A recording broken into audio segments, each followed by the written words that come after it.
So I have some oil and I have a comb.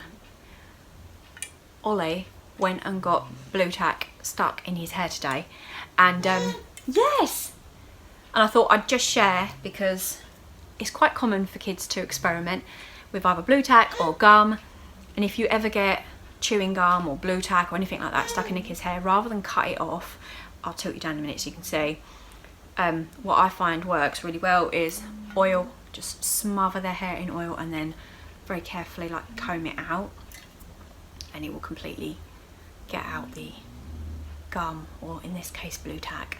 So let me show you Ollie's hair. Ready? Can you see that? So look at it, look. And he said to me, just cut it out. I was like, oh no, we can't do that. You'll have like a complete chunk missing out of your hair. So this is the option we're going with.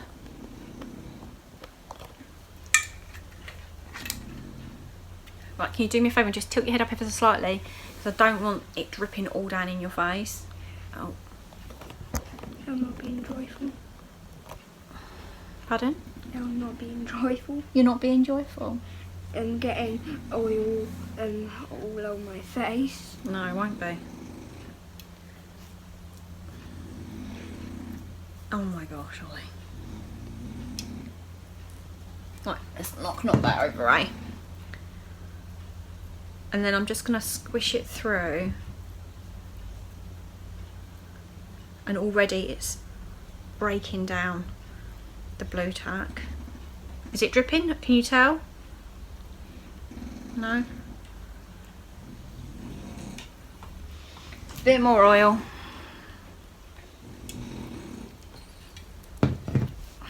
Just rub it in. As you can see, as I'm rubbing, a lot of it is sort of dissolving and coming away. Oh, do you know what I should have got, Ols?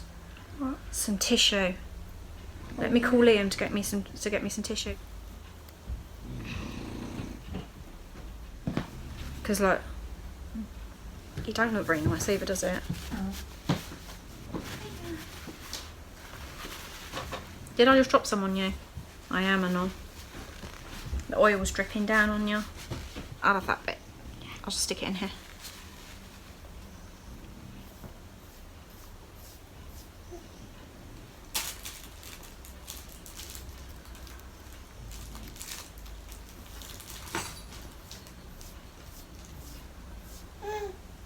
Yeah, 1 minute, baby. See, most of it's just coming out.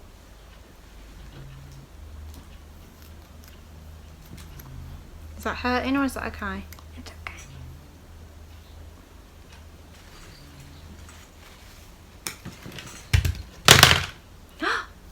What you doing, Baba?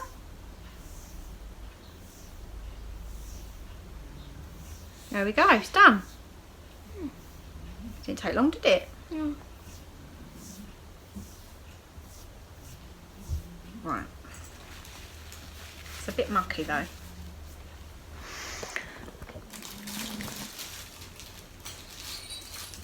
Ella's got her little jiggly thing, look. She likes that, she's been playing with that today. She's going to join a little band. She's going to be the tambourinist. Ooh, ooh.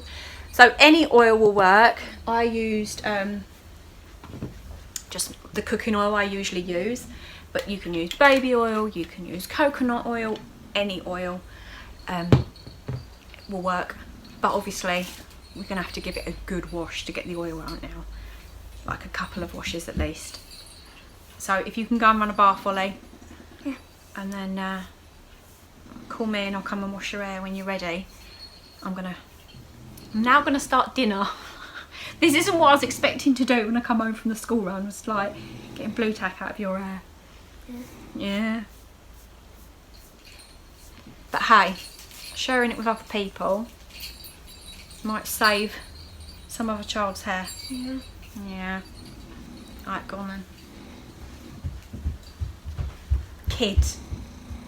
I thought I'd be doing stuff like that for Ella, not necessarily Ollie, right? I thought chewing gum in the hair is definitely a girl thing.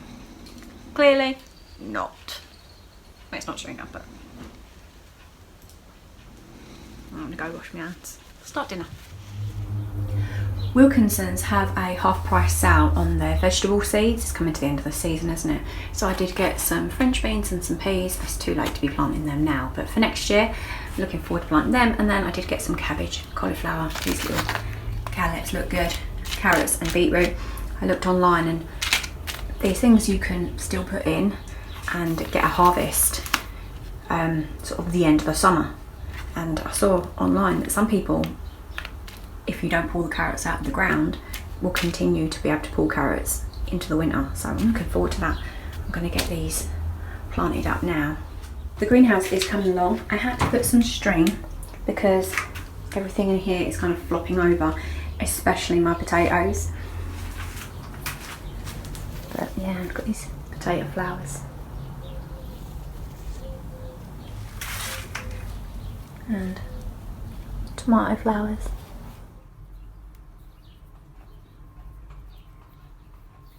I was lucky enough to pick up these plants from Morrison's.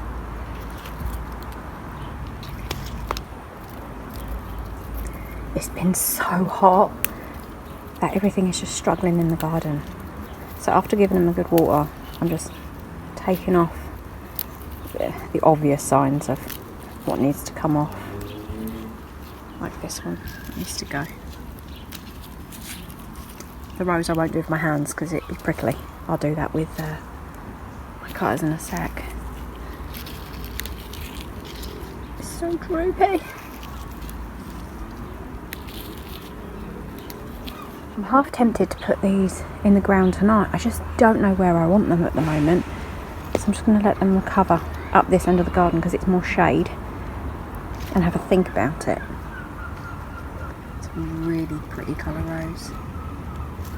So I haven't really been vlogging. Honestly, the less you vlog, the harder it is to vlog because you kind of just get out of the habit of doing it. But updates, the pool's out and the shed's been moved to behind the man cave. So yeah, and it's been about a week since I planted up the seedlings that I showed you at the start, and they are all up and doing their thing. Let me show you. So that's a thyme plant I took a cut in for my brother. I'm just leaving it in here for a minute. And then the callets, cauliflower, cabbage, look how well they're doing. Beetroot, carrots, all doing amazing. So I'm going to let them put on a little bit more growth and then I'm going to put them into the ground. My tomato plant's doing amazing. I have loads of tomatoes.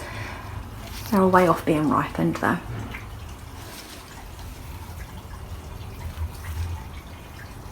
Oh, and out there, I bought a grapevine. So I picked this up from Asda and it was £15. It says that it's good for winemaking and desserts. So I don't drink wine. Wine always seems to give me a headache, but Danny does, and I have friends that do. And I don't know, maybe if I make it myself I might enjoy it. In the heat that we've been having, the garden is really coming to life. We've got Ella's station there. That's where the shed is now. I don't know if it'll stay there, but for the moment it is there. But the garden's really coming to life. That's Ella's station, so when I put washing on the line and stuff like that, she's in the shade and she's okay. But yeah, no. So I put the fuchsia down here. I don't mind putting plants that I get on yellow labels when they're, you know, worse for wear in this area, because even though it's really early, this area gets sun now, but it gets shade very quickly.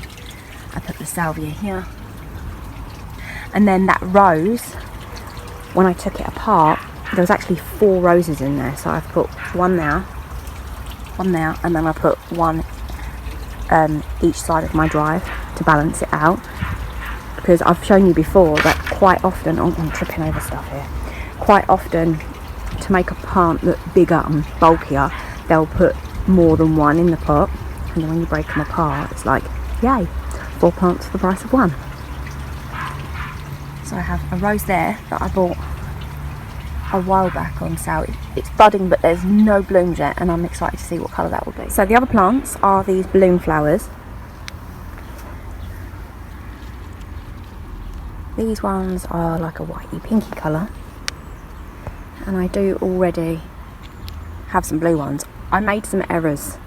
One of my error that I made is I've planted 2 blue flowers together, or like a purpley, and I think because these are so similar in colour, when you look down the garden you can't actually see them. So I may replace this one for this one and then put that further down in the border, just to break up the, because you can't see this plant or this plant, they just sort of look like one plant, if that makes sense. And then I did the exact same thing here, look, with this red fuchsia, although it does have pink in it, and this red rose. Because they're so similar in colour, they sort of absorb each other, if that makes sense. So between the two, I've only just planted this rose like a few months back, where the fuchsia has been here since the border's been here, so the rose will be easier to move. I'm not going to do it in this heat though, because I don't think it'll take it, and I don't want to take the chance of losing this plant. So if we do get a cold snap where we have a lot of rain for like a week or so, then I'll move it. If not, I'll move it later on in the season. But I need to rethink it on where I want it, because I do have a red rose up this end as well, but I don't have a fuchsia here. I've got fuchsia down there, so this one's okay. Can you hear all the dogs barking? Every dog in the neighbourhood. So I do have some sparse areas here and here, so I may move those blue balloon flowers up here, because I think they'd look nice in contrast to this. I found this as I was weeding. It's a ball. How strange. I reckon the foxes put it in there, because I turned my mud over quite a lot, so I would have noticed this before. How funny. I've once found an egg in my border. What's the foxes do? Wilkinson's have a sale on some of their gardening items, so I picked up these solar lights. They were half price, so I got 2 packs of the 4 solar posts, and then 2 packs of the flickering flame string lights. The string lights, I'm thinking I want them either side there, and then the posts going down my borders. Danny's over there eating his lunch. And then I picked up a pool for Ella. Oh my gosh, I picked one up in Poundland. Hilarious. I'll insert a picture. Absolutely tiny. Bless her little heart. And I've bought Poundland pools before, and they've been about this size. And then I also picked up some of these coasters, these slate coasters. I'm gonna do something special with these, which I'll show you later.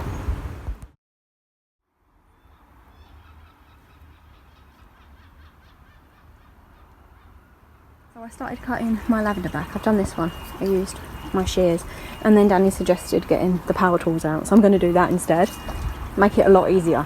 When I cut it back, I made sure not to go into the woody bit, because if I go into that it will die. So as long as there's plenty of green left on it, it'll be fine. Kind of looks like a mushroom. But yeah, the flowers are past their best. If we're lucky, depending on the weather, I'll get another bloom. Right, wish me luck.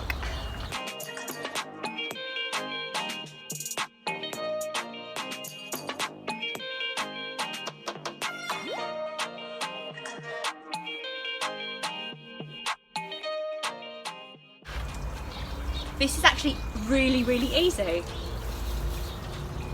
I'm getting a much better shape too.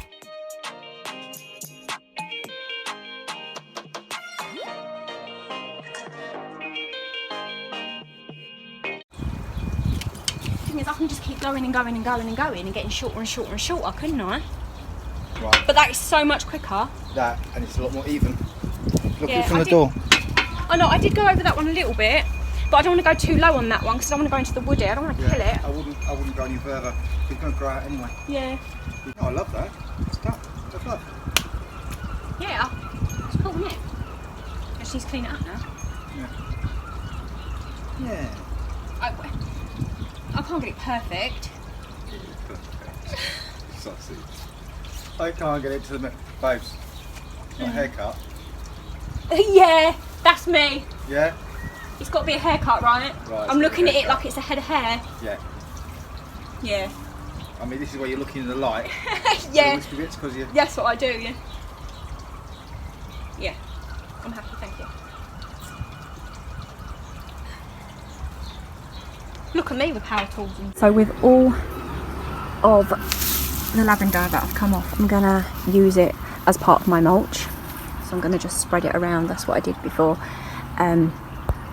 Typically, not always, slugs and other pests in the garden don't like lavender. So by spreading this about the garden, it deters the unwanted pests. And also, if it doesn't, because you do get those slugs that don't care, it will break down and feed the soil. So it's a win-win to use it. So Danny's got a ton of this real chunky wood. This is where the shed used to be. And like I said, we moved it over there because we want to have like a nook built here. So Danny's put in the footings for the posts. So yeah, imagine this with a roof over this area. Ideally, we wanted to get the side of the house completed before we built like the nook thing that I want, but there's been a shortage in the materials to like render. I think there's been a shortage on a lot of materials like concrete and stuff, because I know that Danny's mate Kevin, he built something similar and he had right trouble getting concrete. So Danny's been on a waiting list for about 6 weeks to get the stuff that he needs to finish the side of the house. And if you know Danny, anyone that knows Danny knows that Danny cannot sit still for a moment. He likes to keep busy. So it was like, rather than just sit and wait and do nothing, he wants to move on to the next job. So yeah, he's starting to build the nook. He said even if he just gets the wooden frame done for now, and then put a roof on at a later date, plus with the heat that we've had, it's probably not the best idea to render the side of the house in that heat, because I don't want it cracking, you know, because if it dries too fast it can potentially crack. So he needs weather that's not pouring down with rain, because it washes it away quicker than he can get it on, and he doesn't want it boiling hot because then it can crack. So yeah, look what's happened to poor Ollie's sunflower. It's completely dying off. The slugs did get this early on and they ate a lot of the bottom part of it, and I don't know if that's why, because it was completely flopped over and I had to put a bamboo support stake to hold it up. I'm just going to pull this out. I've put another one in, so hopefully he doesn't notice and this one can sort of catch up a bit, because he will be sad otherwise. I moved the balloon flowers. I just think these colours, that's my kind of palette there, those sort of colours together. It's nice today, but it's meant to rain all next week, so I think it's a good time to start moving things around, and that's just so typical that it's going to rain at the start of the summer holidays. But there you go. And my peony is still, there's nothing of it. Maybe next year. So I'm going to end this video here. I hope you guys enjoyed it, and I'll see you in the next one. Take care. Bye.